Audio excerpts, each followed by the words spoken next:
اور الحمدللہ ہم سنی حنفی ہے۔ حضرت امام اعظم ابو حنیفہ کا چرچا ہو گیا تھا، بڑے تاجر بھی تھے اور علم بھی بڑا زبردست حاصل کر لیا تھا حضرت امام اعظم نے۔ ان کا نام ہے نعمان بن ثابت۔ حضرت امام جعفر صادق جو حضرت امام محمد باقر کے بیٹے ہیں، امام جعفر صادق موسیٰ کاظم کے والد، چھٹے امام، تو جب وہ گئے کوفہ، مدینہ شریف سے جب کوفہ گئے تو لوگوں کو پتہ چلا کہ حضرت امام جعفر صادق آئے ہیں، تو حضرت امام اعظم بھی ملاقات کے لیے گئے تھے مریدوں کے ساتھ، شاگردوں کے ساتھ، شاگردوں کا مجمع ہے حضرت امام اعظم ابو حنیفہ کے ساتھ۔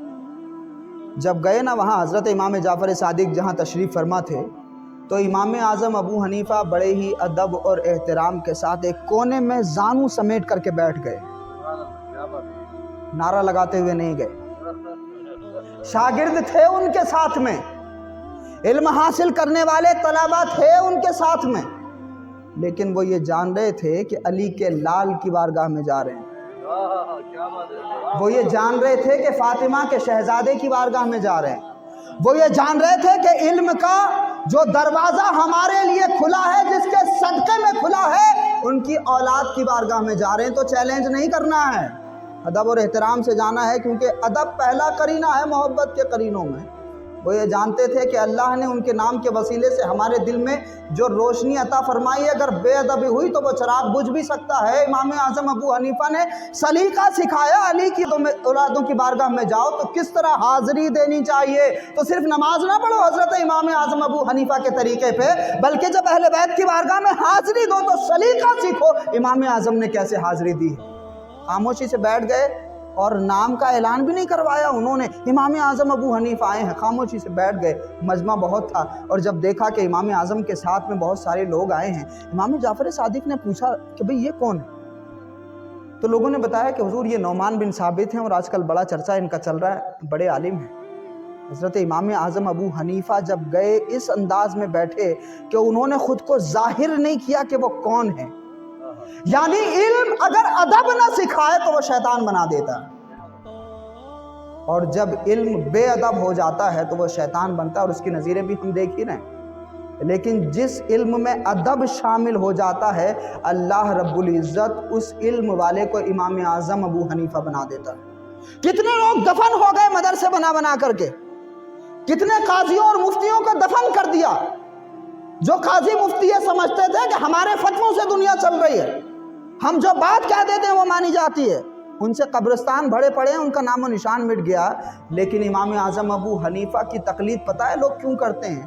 اللہ رب العزت نے ان کے نام کو زندہ کیوں رکھا ہوا ہے؟ حضرت امام اعظم ابو حنیفہ فرماتے ہیں کہ میں نے 2 سال حضرت امام جعفر صادق کی خدمت میں گزارے ہیں، ان کی صحبت میں رہا ہوں۔ پہلی ملاقات تو یہ ہوئی، اب اس کے بعد جب ملاقات ہوئی تو سلسلہ لگاتار جاری رہا۔ حضرت امام اعظم ابو حنیفہ پھر 2 سال تک امام جعفر صادق کی خدمت میں رہے، اور فرماتے ہیں امام اعظم ابو حنیفہ اپنی زندگی کا سارا نچوڑ کہ اگر میں نے وہ 2 سال امام جعفر صادق کی صحبت میں نہ گزارے ہوتے تو نعمان بن ثابت ہلاک ہو گیا ہوتا۔ اللہ رب العزت نے اگر مجھے ہلاکت سے بچایا ہے تو اس کی وجہ یہ ہے کہ میں نے 2 سال امام جعفر کی صحبت میں گزارے۔ اور حضرت امام شافعی، ان کا معاملہ یہ ہے کہ امام شافعی کو اہل بیت سے پیار کرنے کی وجہ سے رافضی کہہ دیا گیا تھا کہ جی شافعی رافضی ہو گئے۔ اب تو ان کے عشق کو سند مل گئی، اب دنیا کہنے لگی کہ ان سے بڑی محبت کرتے ہیں۔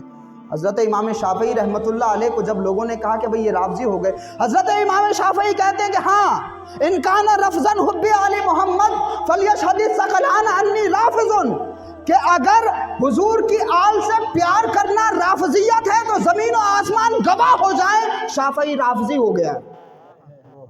حضور کی آل سے پیار کرنے کی وجہ سے دنیا اگر الزام دیتی ہے تو شافعی کی سنت ہے کہ اس الزام کو قبول کر لیا جائے، فخر کیا جائے اور یہ مان لیا جائے کہ یہ الزام کل بروز قیامت تمہاری نجات کا ذریعہ بن جائے گا۔ تو اہل بیت سے اس طرح ٹوٹ کر کے محبت کرو کہ تو جب اولیاء اللہ کی فضیلت بتانی ہوگی تو یہ بائی پاس نہیں لیا جائے گا، بغیر اس راستے کے اولیاء اللہ کی فضیلت پر بات نہیں ہو سکتی ہے۔